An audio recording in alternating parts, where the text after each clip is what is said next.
How are you, mate? Thank you. Thank you. It's great to be here. Now, before we get to fashion and space, big news today that the Supreme Court is opening the way for Donald Trump to continue on with his ban on transgender people being able to serve in the military. What do you think? Yeah, this is huge. Trump had lost this at one lower court and won this at a different lower court. And the Supreme Court had to step in. And it's not the ultimate win. This thing is still going to play out on the merits in these cases as they go forward. But these courts had said you may not implement this ban while the cases are going forward. And now the Supreme Court has said, yes, he can. Yes, he can. So they are going to separate with the so-called trans service personnel. They will be ejected from the military and not allowed to join the branches. And as the case plays out on the merits, it suggests that the Supreme Court is of a certain mindset when they actually do evaluate, whether this ban can stand and whether this is a commander-in-chief decision versus a judge decision. So I think Trump's probably going to win this on the merits too. But for right now, a big victory. Big meeting in Washington today. Freshly elected Canadian Prime Minister. Of course, he was able to completely regenerate his party's campaign and win because Donald Trump said that Canada should be the 51st state of the United States. So obviously, two people coming at it, and they turned up today in the Oval Office. It seemed to at times be a little bit frosty. But I've got to be honest, I don't understand Trump's whole Canada thing. I wish I knew. I don't totally understand that one, Paul. I got to be honest. And there is zero chance that Canada is going to become the 51st state, nor do we want that. We already have enough far left progressives running around ruining America. We don't need to add a whole country more of them. Everybody we would add would vote just like the loons in California. Why would we want to add them? It's not like adding Australia. We do not want to add Canada. So I don't know why Trump keeps saying that. It makes no sense, and it's not going to happen. And it did cost the Liberals the election up there. I know he wants to do better. He's trying to get them to, pay their fair share and lower trade barriers and also stop the fentanyl from coming into the United States, which I actually looked into recently. A lot of it is actually now coming in now from our northern border as we close up the southern border.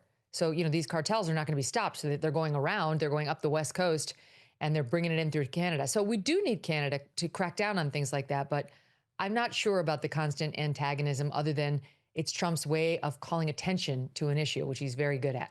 Now, I can't believe that people who worked so closely with Joe Biden, like the cable news presenter and former White House spokesperson Jen Psaki, are still pretending they had absolutely no idea about the man who was melting before our eyes. I mean, all of these people who work, usually in these White House press offices want to be cable news anchors. It's a stepping stone to becoming a cable news anchor, which, okay, that's fine. But ideally, you wouldn't just lie every day, all day. Ideally, like Caroline Levitt does a good job of finessing it. She'll spin, she'll get out of bounds, but it's rare that you hear her with the blatant lie like you would hear from certain other press secretaries.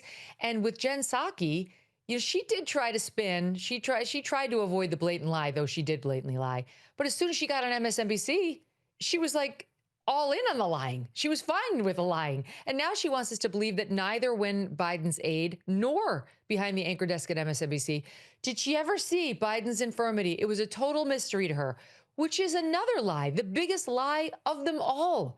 Some of his biggest and most infamous problems were happening prior to when she left the White House in May of 2022.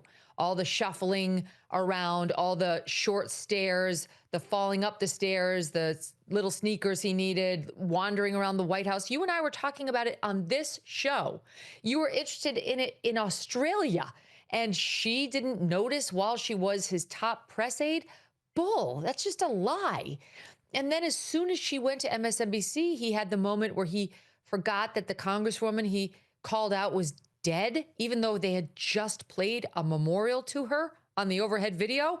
And then he's like, where's Jackie? She's dead. She died. Hello. That happened she didn't go on her show and say, this is a continuation of a long pattern, or, gee, I'm concerned too. She ran cover for him. They all ran cover for him. It's completely dishonest, start to finish. Now let's get to the so-called beautiful people and their prom Their Year 12 formulas, we would say here in Australia, the Met Gala. And I'll be honest, as a blokey bloke, I don't care about this event, but I know plenty of people do, and they seem to have outdone themselves with wankery in 2025. I know. And honestly, it's like, it's part of a trend. You know, we're seeing this everywhere. Chrissy Teigen, that moron, showed her underwear at the White House Correspondents' Dinner, which was with the president a couple of years ago. All these Hollywood events now, or like the Cannes Film Festival, like these big events with Hollywood stars, involve more and more parts you never used to show. Like maybe you'd have a low plunging back where it'd go pretty low, but now they're halfway down the ass crack, Paul. I'm sorry, but if you go halfway down the ass crack, now you're starting to think about bodily functions and it's noticeably less hot.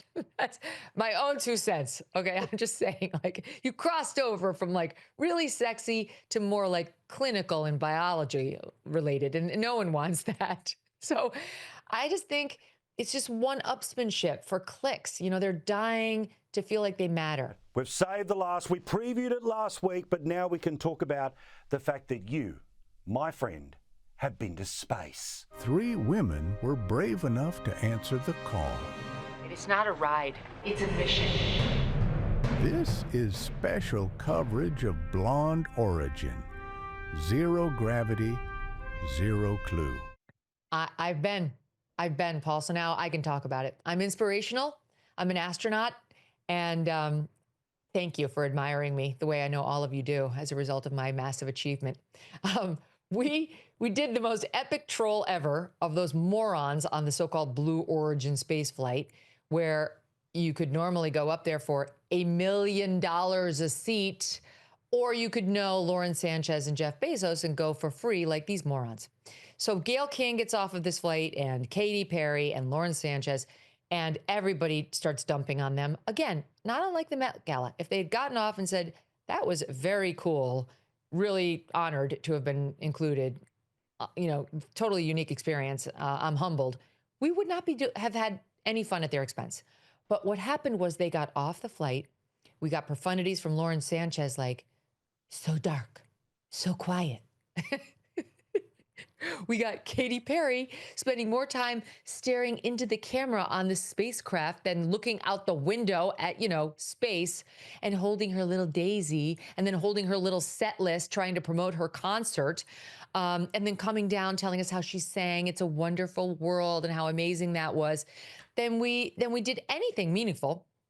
So that's what's led to us reacting the way we have. And Gayle King has been the worst of all. It was a huge mistake to include her. If she hadn't said the things she said, they still might have dodged the bullet. But she went day 1, day 2, day 3, post-flight, ripping on all of her critics. It's not a ride. Don't call it a ride. You never call it a ride when the male astronauts go up there. And then actually said, astronaut, I still have trouble calling myself an astronaut. Of course you do. We all do, because you aren't one. What are you saying? We took the same flight path as Alan Shepard. Alan Shepard, we talked about this last week, who literally walked on the moon and was the first to go up in outer space. And she wants credit like she's just like him. The risks were the same. She definitely feared, just as he did, that they were going to turn into one big fiery fireball, which was equally likely in Gayle's case and that of Alan Shepard. So long story short, we decided to go up in what's called a 0 gravity plane, which I highly recommend. And you get 15 times of 30 seconds a pop, 0 gravity. So 15 times I went up, and for 30 seconds a pop, almost, was floating in the air just like an astronaut with 0 gravity, but not an astronaut. And in our case, not in outer space, just at like 25,000 feet in the air. It was so fun. It was the most epic troll of all time. We just kept making fun of them and spitting out their stupid lines. And I feel cleansed. It was extremely cathartic. And only now, Paul, do I feel that we as a society can move on from those morons. I think that you've touched the face of God, but you haven't just touched the face of God. You've done it with the back of your hand in that loving and understanding way of touching those we care for. Yes, like I did it. And I felt that, and then I turned to the camera and gave it a middle finger. because that's really what God told me he felt about the messaging that was coming out of Blue Origin. Ours was called Blonde Origin, and it was zero gravity, zero clue. That was our tagline, and really should have been theirs. I urge anybody given this opportunity to try to have, again, the theme of our discussion today, some dignity while they do it and some humility once it's over in speaking about your big accomplishment.